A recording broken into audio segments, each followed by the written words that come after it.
السلام عليكم ورحمة الله وبركاته. أخباركم إيه يا جماعة؟ رب تكونوا بخير. الفيديو ده يا جماعة تكملة للفيديو اللي فات، بس مش تكملة ليه اللي هو نفس الموضوع. لا، هو الموضوع زيه بس يعني إزاي تتعامل مع جوزك. إزاي تتعامل مع جوزك. جوزك ده عنيد أصلا. جوزك ده أي راجل كده، أي راجل عنيد، ما فيهاش فصال.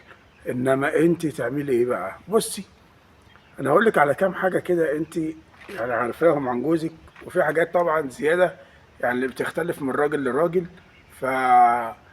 فالحاجات ديت هي اللي انت تعملها له وترتبي نفسك عليها، هتظبط معاكي. اولا، اعملي له الحاجة اللي مريحاه. عايز يجي يلاقي بيته نضيف، يلاقي اكله موجود، يلاقي شربه موجود. ما تتكلميش معاه في مشاكل اول ما يخش. ثوابت. حطي كده شويه ميه في بقك وافضلي قافله بقك لحد ما ياكل ويرتاح ويظبط دنيته ويشرب شاي وكله تمام، وبعد كده ابتدي اتكلمي. دي حاجه. الحاجه التانيه، يعني اول المواضيع اللي ابتديها ما تبتديش بمشاكل. ابتدي مثلا بحاجه اللي هو يعني ابنك النهارده ذاكر، جه من المدرسه، عمل بس وسط الكلام تقول له بس حصل كذا كذا كذا، حصل الموقف كذا، هنعمل فيه ايه؟ انا ما اعرفش اتصرف الا لما انت تيجي. يعني مش اول ما يخش كده الحق ده حصل وحصل وحصل وابنك عور وابنك ضرب وابنك راح وابنك جه وانا مش عارفه ايه ورحت اتخانقت. لا، لو الموضوع اتلم والدنيا ظبطت وانت مسكت ابنك ضربتيه ولمتيه، او الموقف اللي حصل ايا كان اتلم، خلاص دخله له كمعلومه. امتى تقولي له بقى؟ لما يكون حاجه كبيره، يعني بعد الشر عليكم وعلينا وعلى اولادنا كلهم، فاهم؟ يخش يعني يكون حاجه كبيره، الواد في المستشفى، الواد حصل له حاجه، لازم يعرف. هي دي الحاجات اللي تتقال. اما الموضوع الكبير بقى، خدوا بقى الزخرف الكبير. اهله. ابعدي تماما عن كلمة اهلك.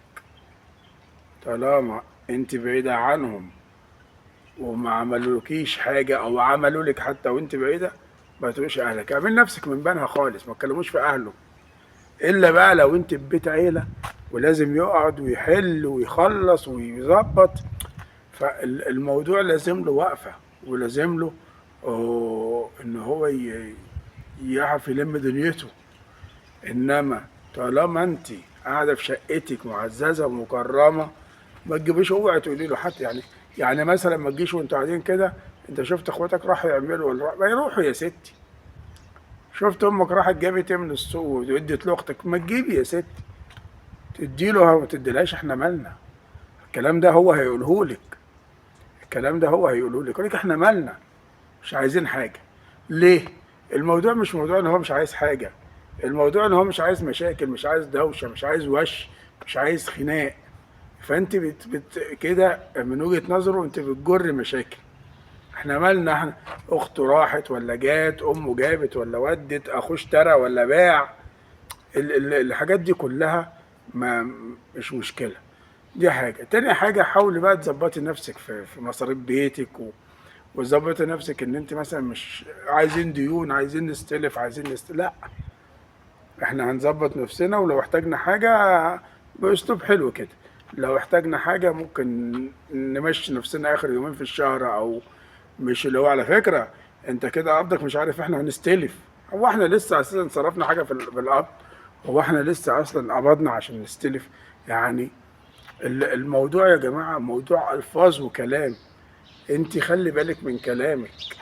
بص، الفيديو اللي انا عملته بتاع ان ازاي انت تتعامل مع مراتك، الفيديو ده معدي 10 دقايق. انما الفيديو ازاي ان انت تتعاملي مع جوزك وتريحيه وتعمليش مشاكل، مفيش. يعني حاجات بسيطة، حاجات بسيطة. هو الراجل اصلا كله على بعضه، الراجل مش عايز غير راحة. ليه؟ الراجل كل يوم في المواصلات دب طخ دب طخ، في الشغل نفس الامر. في الشغل حصلت والحكايه والروايه، وانت تاخرت ليه، وانت جبت ليه وما جبتش ليه. فهو عنده كتير، بس مجبر عليه. يعني مجبر ان هو يركب المواصلات دي الزحمه ومشاكل، ومجبر ان هو يروح شغله ويسمع التقيله والخفيفه. الراجل عنده كتير، عنده عنده انا عايز اخلص، لو في مصلحة عايز اعملها، لو في فلوس، لو في حاجات كتيرة. فالراجل دماغه مدوشة، الراجل دماغه مدوشة لوحدها، فمش مش ناقصة مشاكلك انت، فتحاولي. وعلى فكرة شوف انا بتكلم وعارف ان الستات برضو اللي فيهم. يعني مثلا كده يجي الراجل عمال يقول لها ايه، اللي هو جوزها يعني، يقول لها ده انا بكره عندي ميتنج وعندي اجتماع وربنا يستر وحوار وهنتكلم في موضوع مهم وخلاص. الراجل اساسا من بالليل عامل حساب كده، وعمال ويعمل له كوبايه شاي ويتكلم معاها، والمهم الصبح يتكل على الله بقى، الراجل متشيك كده ورايح عشان الميتنج وقصة طويلة عريضة. ويجي الساعة 9 الصبح يخش الميتنج، الميتنج يخلص الساعة 2 الظهر. يا نهار أبيض بقى، يروح بقى ولا اتصال منك، ولا اتصال، ما اتصلتش ولا مرة حتى تطمن عليا، حتى تعرف ان انا عملت ايه ولا مثلا. يا بنتي ما انت عارفة امبارح ان انا عندي ميتنج، ما انت عارفة ان انا عندي مشوار ما يعلم به الا ربنا، وهو اقول يا رب عديه على خير. اتصال ايه؟ معلش حقك عليا. والصنايعي واللي غيره وكله، كل الناس كله. وانا ضارب غطس اساسا في صبة خرسانة، ولا ولا واقف مثلا على سقف مبني ولا اي حاجه، وتيجي تقولي لي انت ما اتصلتش بيا ليه؟ ولا تتصل بيه تقول له بقول لك ايه، انا مش هعمل اكل النهارده، خلاص ما تعمليش. ما عملتش امال ايه؟ انت هتسيبني؟ لا يا ست سيبيني بالله، انا فين هقع من على السطح، يا ست ارحميني. من هنا بتبدا المشاكل. حاولي، لان بص الراجل غصب عنه هيطلع من شعوره، غصب عنه، لقينا عنده ضغط يمين وضغط شمال، وانت جايه من وشه كده تديهم له. فالموضوع صعب، صعب جدا.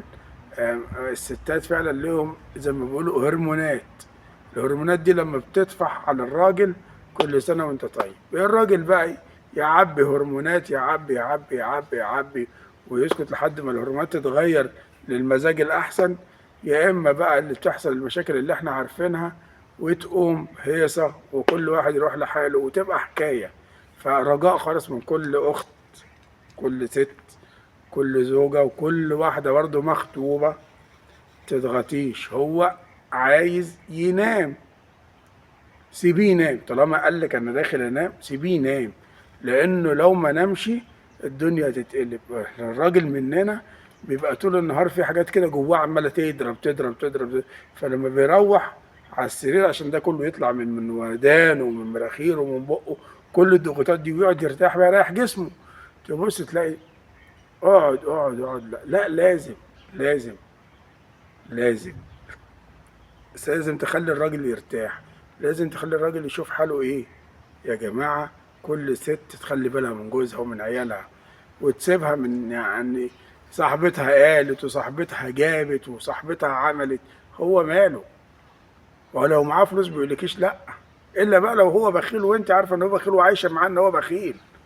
انما طالما مديكي وربنا رازق وسايب لك اللي انت عايزاه، ما تقوليش بقى صاحبتي جابت يمكن صاحبتك دي اساسا جوزها حرامي، يمكن تكون صاحبتك دي مثلا مليونيرة، كان صاحبتك دي بتجيب فلوس من مصدر تاني شغالة هي شغل، انت بتعمليش زيها. ولا اختك ولا بنت خالتك ولا صاحبتك ولا اي حد، خليكي في حالك. طالما عايشة معاه وعندك عيال خليكي في حالك. الموضوع يا جماعة كبير، الموضوع كبير جدا. فكل ست تخلي بالها من بيتها ومن عيالها ومن جوزها، وتظبط لهم الدنيا، لان كده الموضوع في الايام اللي احنا فيها دي ابتدى يزيد، ابتدى يزيد بجد. فخف شويه على جوزك، خف الحمل عليه. جوزك بيطلع في المواصلات بيزعق وبيعمل مشاكل، في الشغل مضغوط، بياخدها مشي، بيعمل. في ناس انا اعرفهم شخصيا بيكلموني بيقولوا لي والله احنا ما بنفطر عشان نوفر فلوس، وانت كل يوم بتقومي الصبح تجيبي اللانشون وبتجيبي الجبنه وبتجيبي وبتاكلي عشان انت ما بتحبيش الفول على الصبح. فوحدوا الله كده، يعني لا اله الا الله. واهتموا شويه بالرجاله، اهتموا شويه. اهتموا شوية، عشان كده الرجالة بتموت ناقصة عمر. وطبعا مفيش حد بيموت ناقص عمر، يعني هي الكلمة بس دارجة يعني، مش بس. وآخر كلامي السلام عليكم ورحمة الله وبركاته.